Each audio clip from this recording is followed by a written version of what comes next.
할렐루야. 오늘 삼사남조인데 굉장히 멋있죠. 우리 교회 든든한 기둥 같은 존재로 늘 힘있게 서주시고 또 오늘 또 결단을 고백하였는데 우리 힘찬 박수로 한번 격려하겠습니다.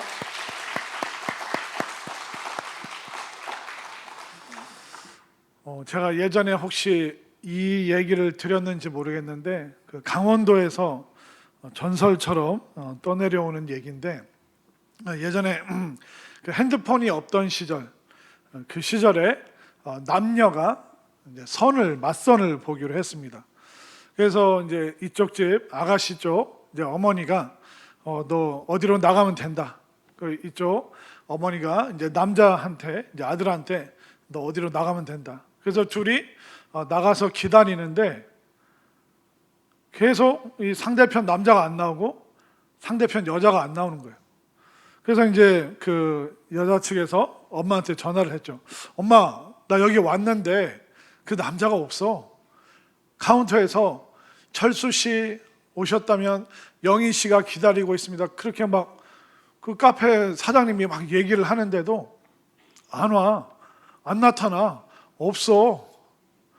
근데 이쪽 남자도 엄마한테 전화한 거예요. 엄마, 아니 아가씨 만나러 해서 나왔는데 여기 없어. 아무리 찾아봐도 사장님이 불러도 그 영희 씨라는 분이 안 나와. 그게 어떻게 됐냐면 양쪽 어머니가 소양강 가면 그 아가씨가 있고 그 남자가 있을 거야. 그래서 이 아가씨는 소양강이라는 찻집에 갔고 이 남자는 소양강이라는 술집에 가서 이제 기다리고 있었던 거야. 엄마, 여기 소양강 왔는데 없어. 아니 분명히 소양강이라고 그랬는데 조금만 더 기다려봐. 엄마, 아니 그 아가씨 도대체 어떻게 된 거야? 나 지금 소양강 와 있는데 안 와. 진짜 소양강이야? 밖에 나가서 보더니 여기 소양강 맞아. 왜 이렇게 안 오는지 모르겠어. 둘 다 똑같은 소양강인데 여러분들 강원도 가시면 조심하시길 바랍니다. 소양강이라는 데가 엄청나게 많습니다. 그러니까 우리가 잘 보고 들어가야 되는 거예요. 어떻게 보면 두 사람은 잘못한 바가 하나도 없어요. 내가 아는 소양강에 가서 잘 차려입고 단정하게 그 사람을 기다렸습니다. 그러나 두 사람 다 약속을 지켰지만 문제는 뭐였죠? 서로 다른 장소에서 상대방을 기다리니 지금도 만나지 못했다는 전설이 강원도에서 전해지고 있습니다. 자, 사람을 만나려고 해도 우리가 제대로 된 장소에 가야 됩니다. 그럼 우리가 하나님을 만나려면 어디로 가야 될까요? 하나님을 만날 수 있는 장소로 가야 되죠.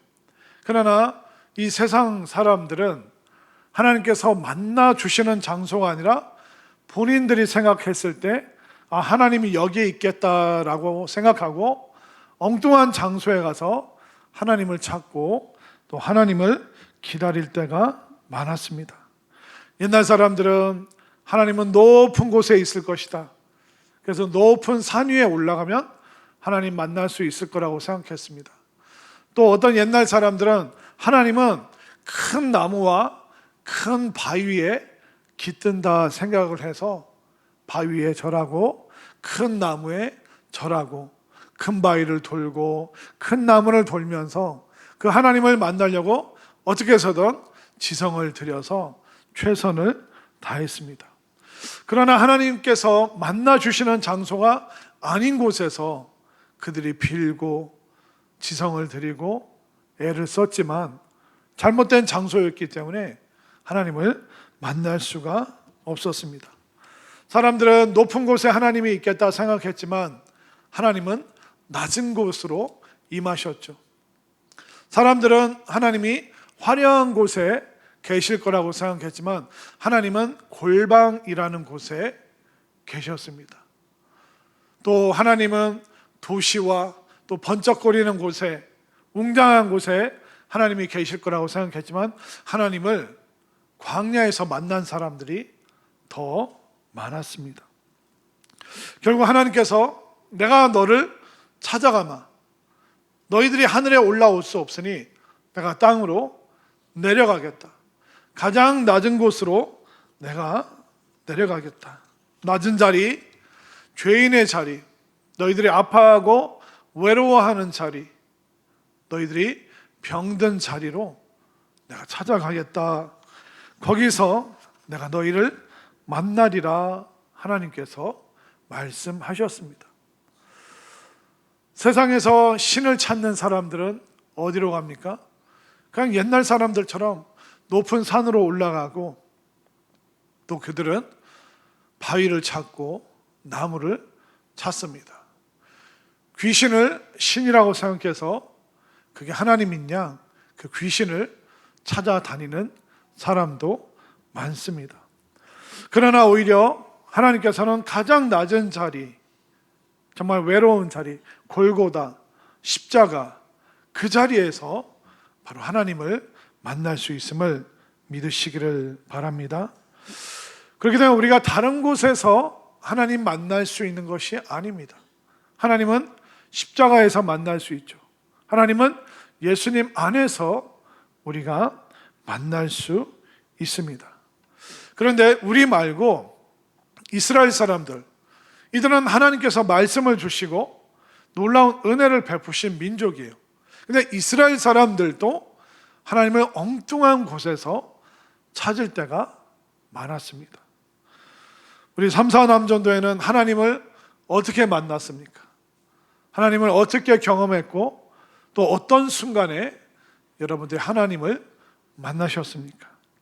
유대인들과 나의 만남, 유대인들의 마음과 우리 3사 남전도의 마음을 한번 잘 비교해 보시길 바랍니다. 자, 이스라엘 사람들 중에서 특별히 유대인들은 하나님을 어디에 있다라고 생각했을까요? 자, 22절 말씀을 볼까요? 22절 시작. 유대인은 표적을 구하고 헬라인은 지혜를 찾으나. 자, 유대인은 표적을 구한다고 그랬죠. 기적을 말하는 겁니다. 신비한 이적을 말하는 거예요. 그러니까 유대인들은 하나님은 기적 가운데 계신다라고 생각을 했습니다. 왜 그러냐면 이 유대인들은 기적의 민족이었습니다.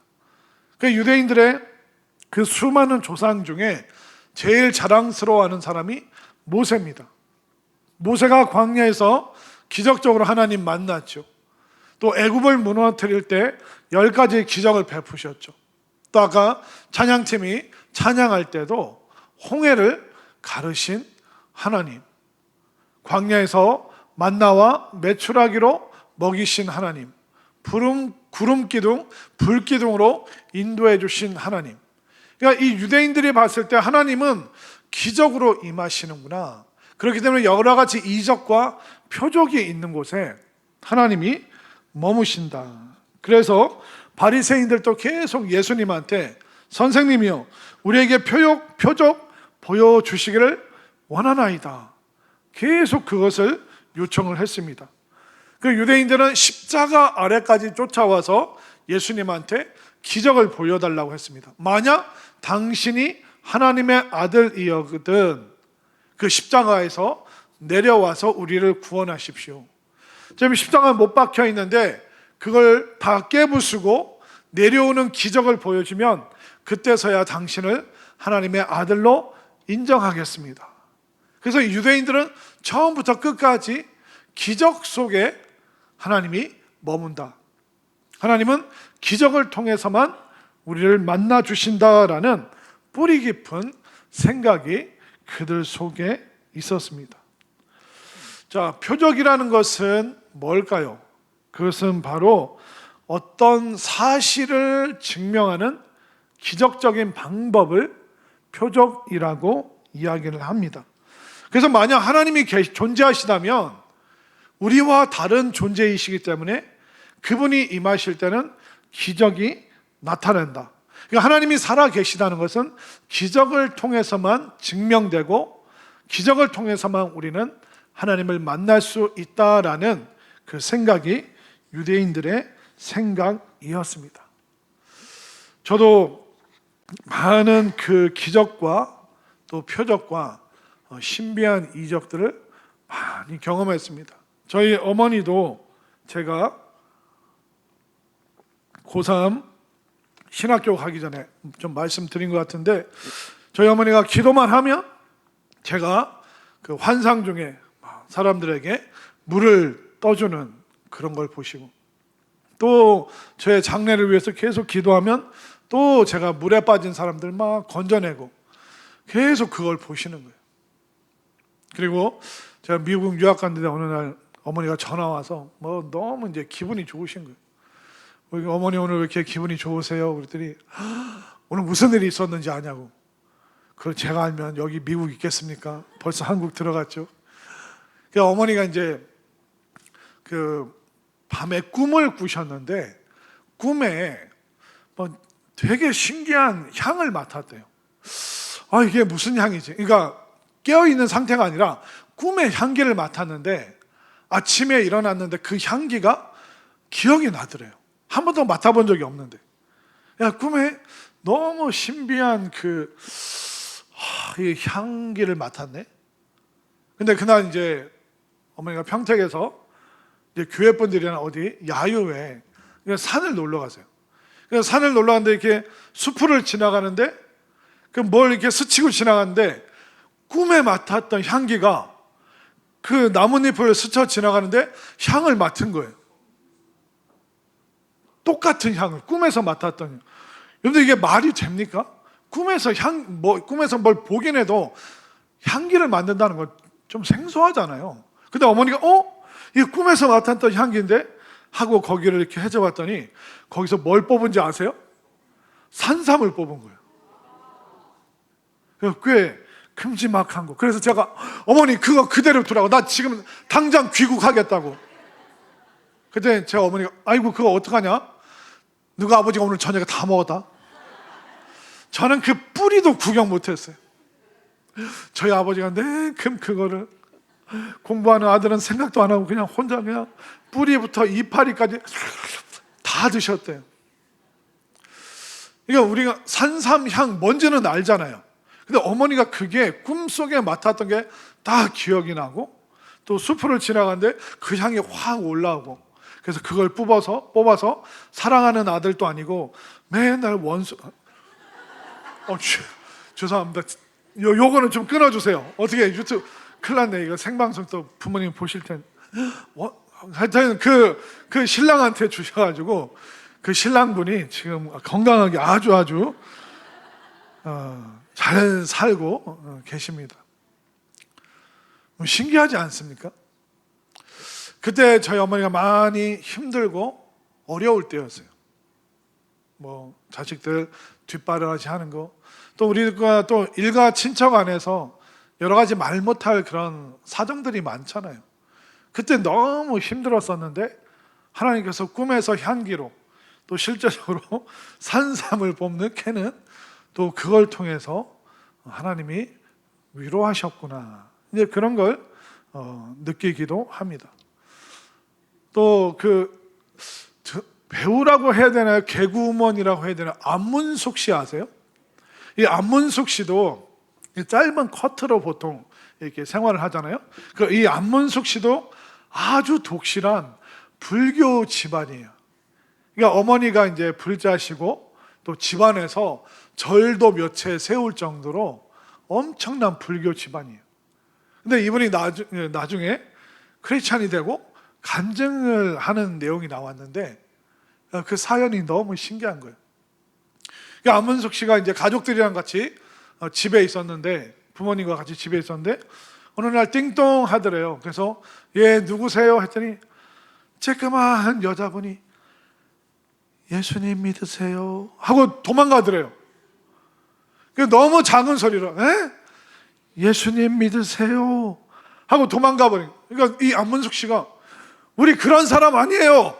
우리 절에 다녀. 우리는 불교 믿어요. 다시는 오지 마세요. 그래서 뭐 쫓아갈 수도 없고 그냥 휙 사라져 버리니까 작은 여자분이. 근데 그날부터 이 집안에 문제가 생기기 시작한 거예요. 문제가 뭐냐면 그 작은 목소리를 안문숙 씨도 듣고 거실에 있던 부모님도 들은 거예요. 근데 그날부터 이분들이 잠을 못 자는 거예요.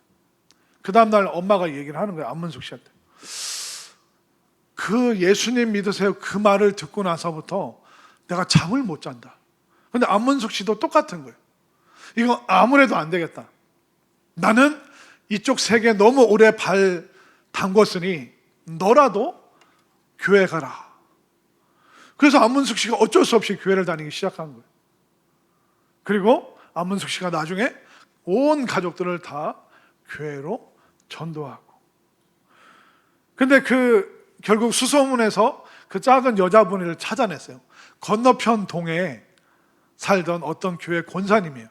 근데 이 권사님이 기도할 때마다 앞동에 사는 안문숙 씨가 자꾸 나오는 거예요. 기도할 때마다 안문숙 씨가 얼굴이 보이고 아니까, TV에서 보고 한 동네에 살고 주차장에서 보니까 아니까, 하나님 이거 왜 이러십니까? 그럼 또 안문숙 씨 얼굴. 하나님 전도하라는 뜻입니까? 안문숙 씨 얼굴이. 하도 너무 힘들어서 또 안문숙 씨가 나오면 사탄아 물러가라. 아니 생판 모르는 사람인데 연예인한테 가서 예수님 믿으세요 이게 하는 게 이게 쉬운 일이 아니잖아요.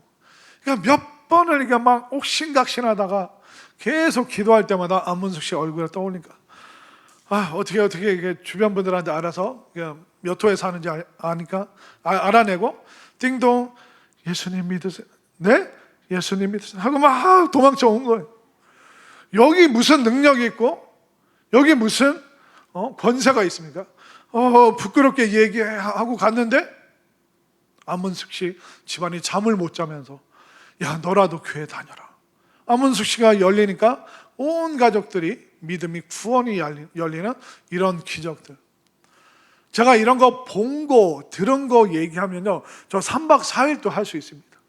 전에 미국에서 경험했던 거, 인천에서 경험했던 거, 서울에서 경험했던 거, 병 낫는 거, 부자가 된 거, 애들이 변화된 거, 이거 한도 끝도 없습니다. 기적은, 표적은.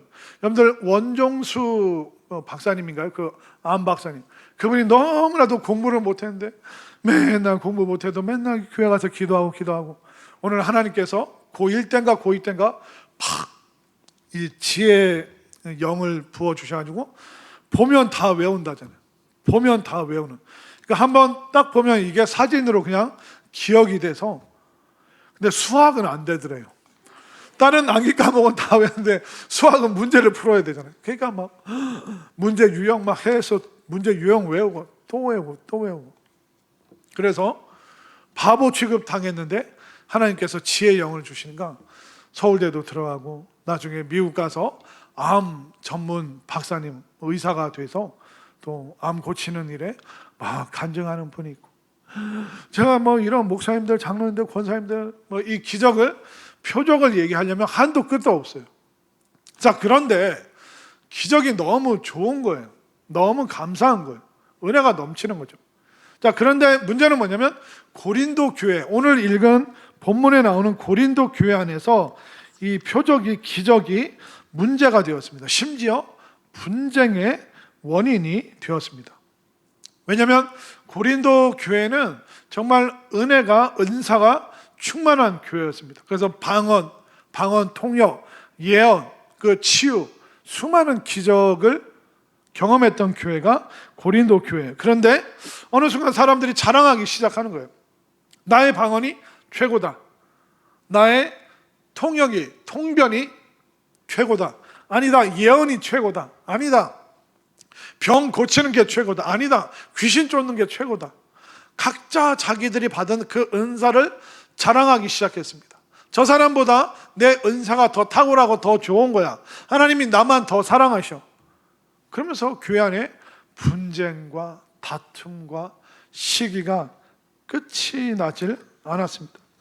받은 그 기적을 서로 자랑하다가 분쟁이 일어나고 교회가 사분오열 쪼개지기 직전이었습니다.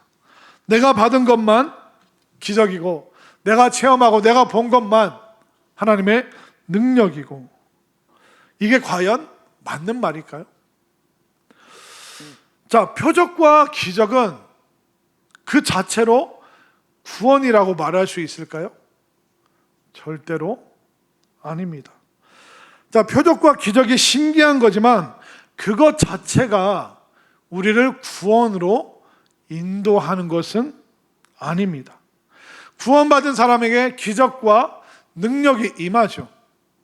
그런데 모든 능력과 기적이 그 사람을 다 구원으로 이끌어 주는 것은 아닙니다. 예수님 당시에 얼마나 많은 사람들이 오병이어의 기적을 보았습니까? 얼마나 많은 사람들이 예수님이 병 고치시고 귀신 쫓는 것을 보았습니까? 그들은 기적을 눈앞에서 보았습니다. 가나의 혼인잔치에서 물이 포도주가 되는 기적을 맛보았습니다. 눈으로 보고 입으로 맛보고 진짜 못 걷는 사람이 걷게 되고 못 보는 사람이 보게 되고. 그런데 예수님 십자가 지시고 나서 마가의 다락방에서는 몇 명만 모였었죠? 120명밖에 모이지 않았습니다. 오병이어의 기적, 남자만 5,000명, 여자 5,000명, 아이들 5,000명 하면 15,000명이 넘게 그 기적에 동참을 했습니다. 가나의 혼인잔치, 그 마을에서 모든 사람들이 그 기적을 보았겠죠. 그리고 예수님이 동네마다 도시마다 가면 밤새도록 기도해줘서 동네에 있는 모든 병자들이, 귀신 들린 사람들이 다 치유를 받았습니다. 그 사람들 하면 몇만 명이 아닙니다. 이스라엘 전체로 하면 그 기적을 체험한 사람들이 몇십만 명이에요. 근데 몇십만 명이 다 마가의 다락방에 모여서 예수님의 그 은혜를 사모하고 기다렸나요? 겨우 120명만이. 그렇기 때문에 기적과 표적이 우리를 구원의 문 앞까지는 인도를 해줘요. 그러나 기적과 표적 자체가 구원이다라고 말하기는 굉장히 어렵습니다. 오늘날 우리 삼사남전도가 늘 기도하시는 것이 무엇입니까? 하나님, 일확천금을 부어주십시오. 하나님, 병 낫기를 원합니다.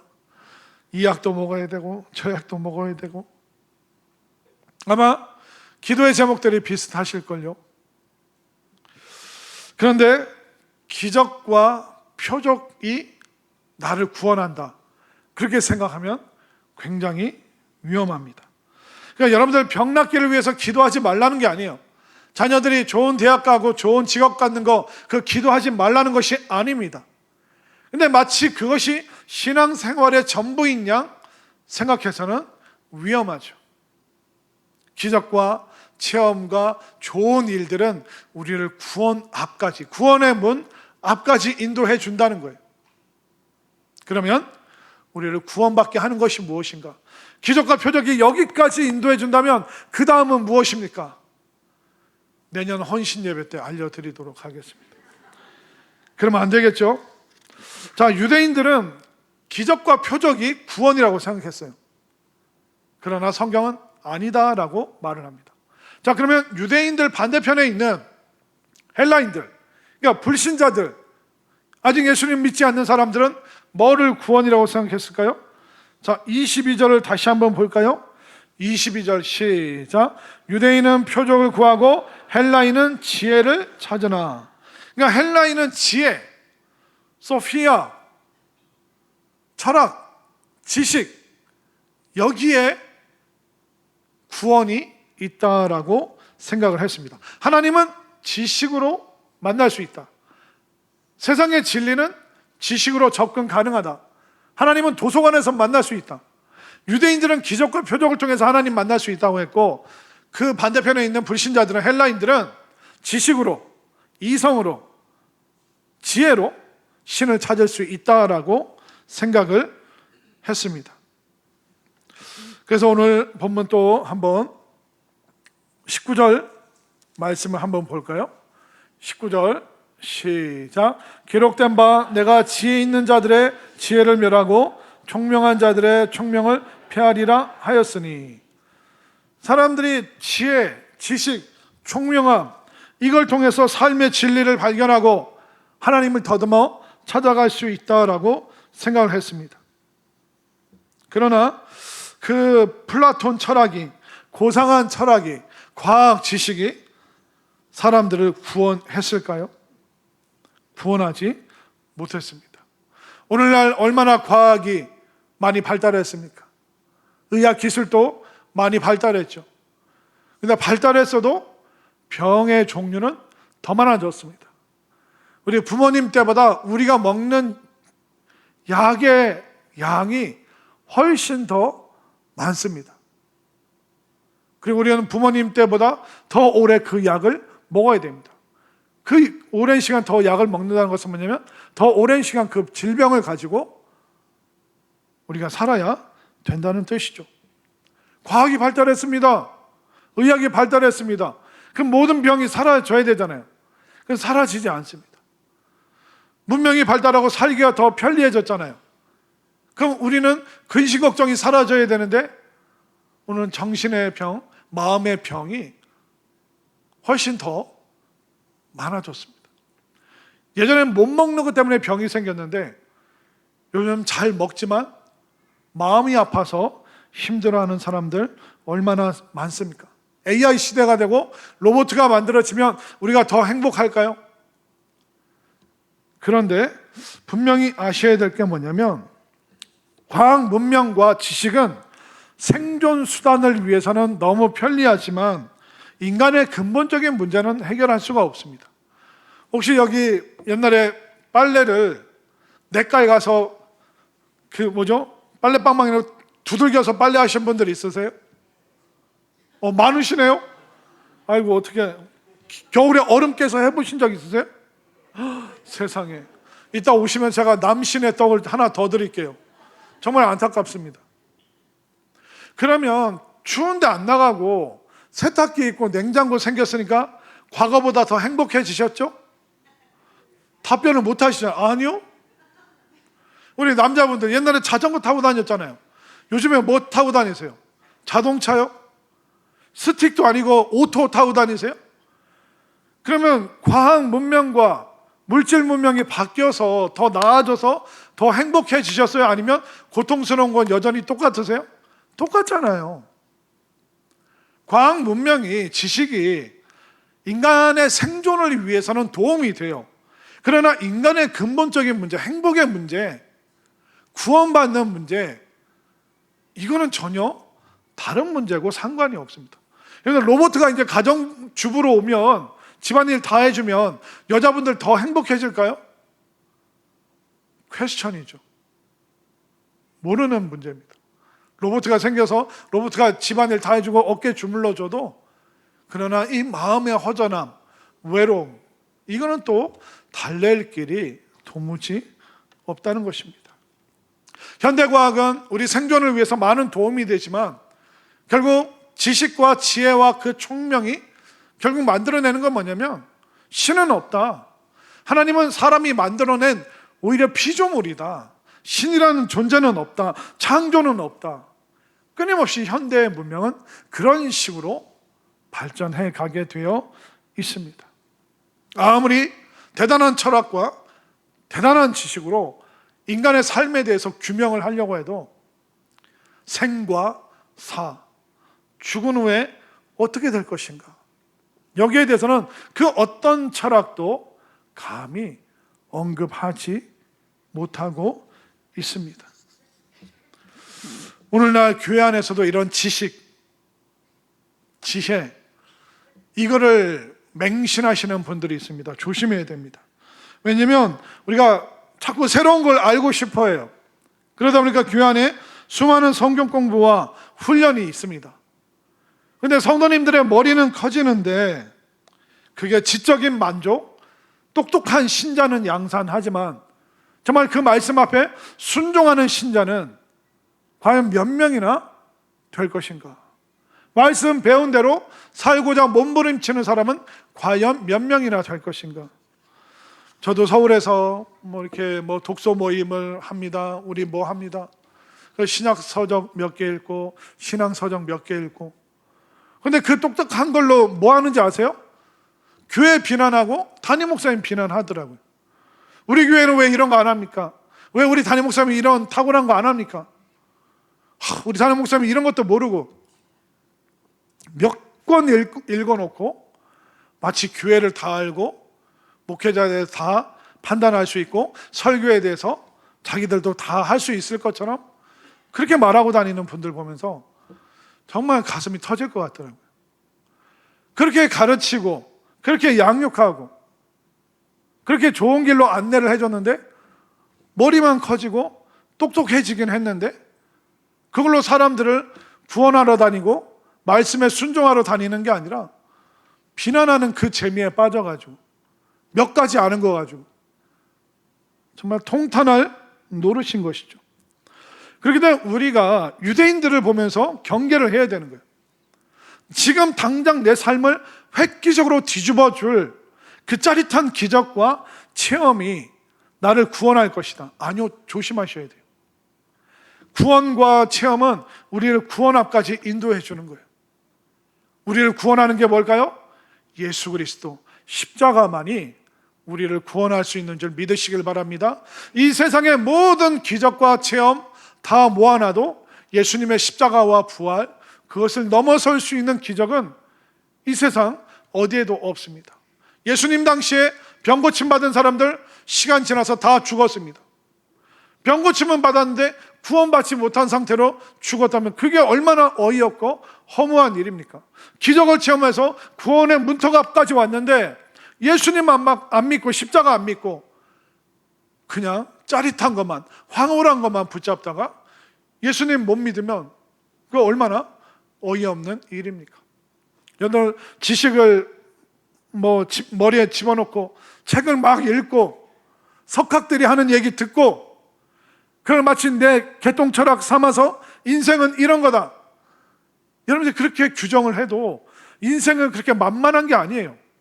삶은 그렇게 단순한 게 아니에요. 그렇게 기도했는데도 우리가 고통을 못 벗어날 수도 있습니다. 그렇게 부르짖고 매달렸는데도 암이라는 또 심각한 질병으로부터 우리가 고침 못 받을 때도 있어요. 그러면 그 앞에 우리 앞에 뭐가 서 있느냐? 바로 십자가.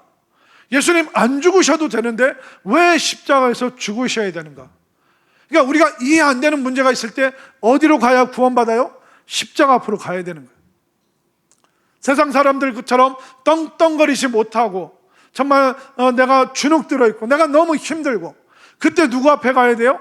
가장 낮은 자리까지 내려오신 그 예수님 앞에 나아갈 때 우리의 슬픔과 우리의 절망이 구원받을 수 있는지 믿으시기를 바랍니다. 우리 삼사남전도회 오늘날 여러분들이 무엇을 구하고 계시고 또 무엇을 기대하고 있습니까? 여러분들 힘들수록 더욱더 십자가 앞으로 나오는 삼사남전도회 되기를 바랍니다. 또 예수님을 꼭 만나시기를 바랍니다. 여러분들의 허전함, 여러분들의 외로움, 여러분들의 아픔 그 위로해 줄 수 있는 분이 예수님밖에 없습니다. 그래서 우리 삼사남전도가 앞으로 더욱더 십자가를 자랑하고 또 예수님을 자랑하는 삼사남전도회 또 우리 모든 성도님들 되어주시기를 간절히 소망합니다.